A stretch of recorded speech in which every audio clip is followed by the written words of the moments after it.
अध्याय 4 वन्य समाज एवं उपनिवेशवाद।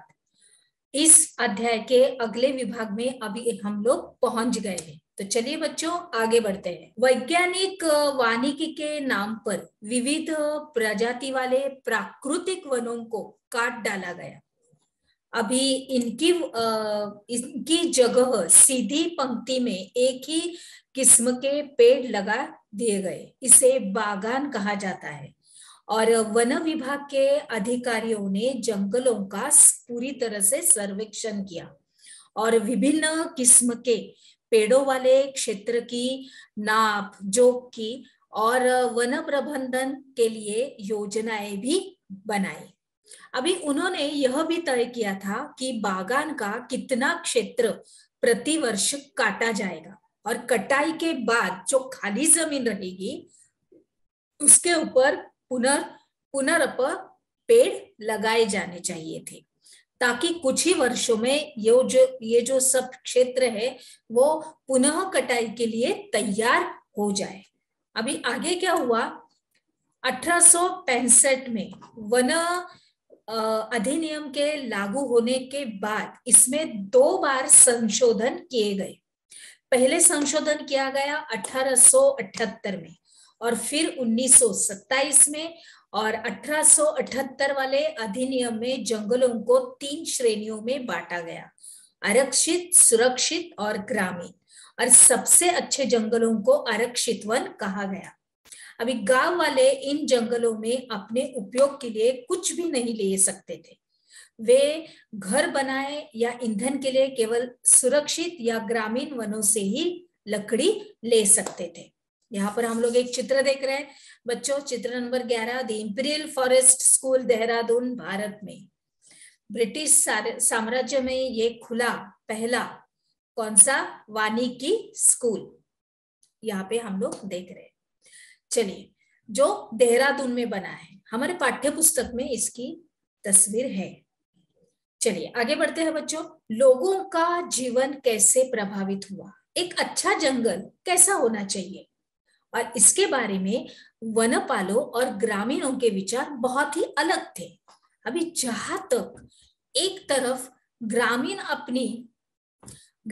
अपनी अलग अलग जरूरतों, जैसे कि उनका ईंधन रहता है, उसके बाद चारे और पत्तों की पूर्ति के लिए वन में विभिन्न प्रजातियों का मेल चाहते थे, और वही वन विभाग को ऐसे पेड़ों की जरूरत थी जो जहाजों और रेलवे के लिए इमारती लकड़ी मुहैया कर सके, और ऐसी लकड़ियों जो सख्त, लंबी और सीधी हो।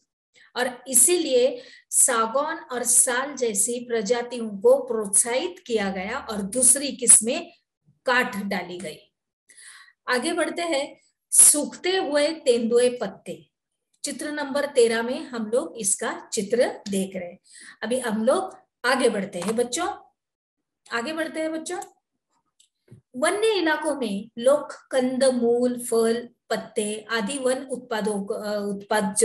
उत्पादन जो भी रहता है, फिर से एक बार आपसे स्पष्टीकरण में जाते हैं कि वन्य इलाकों में जो लोग कंद मूल खाते हैं, फल खाते हैं, पत्ते इस्तेमाल करते हैं आदि, ये सब कुछ जो वन उत्पादों का विभिन्न जरूरतों के लिए उपयोग करते हैं, जैसे कि फल और कंद अत्यंत पोषक खाद्य है।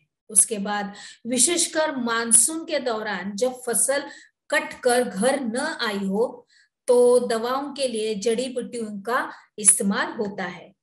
उसके बाद लकड़ी का प्रयोग हल जैसे खेती के औजार बनाने में किया जाता है।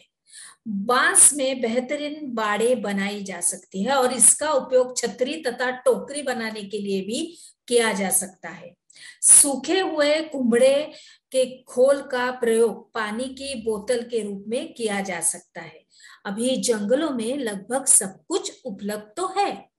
अभी पत्तों को जोड़ जोड़कर खाओ फेंको किस्म के पत्तल और दोने बनाए जा सकते हैं।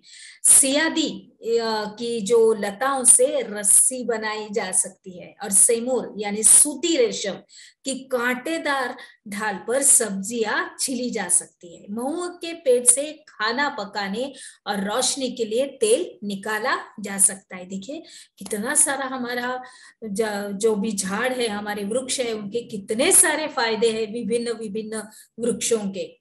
आगे देखते हैं। वन अधिनियम के चलते देश भर में गांव वालों की मुश्किलें बढ़ गई। अभी इस कानून के बाद घर के लिए लकड़ी काटना, पशुओं को चराना, कंदमूल फल इकट्ठा करना आदि रोजमर्रा की गतिविधियां और गैर कानूनी बन गई थी। अब उनके पास जंगलों से जो लकड़ी चुराने के अलावा कोई भी चारा नहीं था। फिर क्या हुआ? अभी पकड़े जाने की स्थिति में वे क्या करते थे कि वन रक्षकों की दया पर होते, जो उनसे घूस ऐंठते थे। घूस लेने के बाद वो उनको छोड़ देते थे कि चलो तुमने कुछ काटा, कुछ लिया इधर से, तो वो जिसने भी ये काम किया है उनसे वो क्या करते थे, घूस लेते थे और फिर वनाधिकारी उनको छोड़ देते थे। मुफ्त खाने पीने की मांग करके लोगों को तंग करना पुलिस और जंगल के चौकीदारों के लिए सामान्य बात थी। अभी आगे क्या हो गया? हमने क्या सीखा? इसके अंतर्गत लोगों का जीवन कैसे प्रभावित हुआ? इस प्रश्न का उत्तर आप अपने नोटबुक के अंदर अच्छी तरह से लिखिए। तो चलिए बच्चों, अभी हम लोग आगे बढ़ते हैं हमारी अगले विभाग में।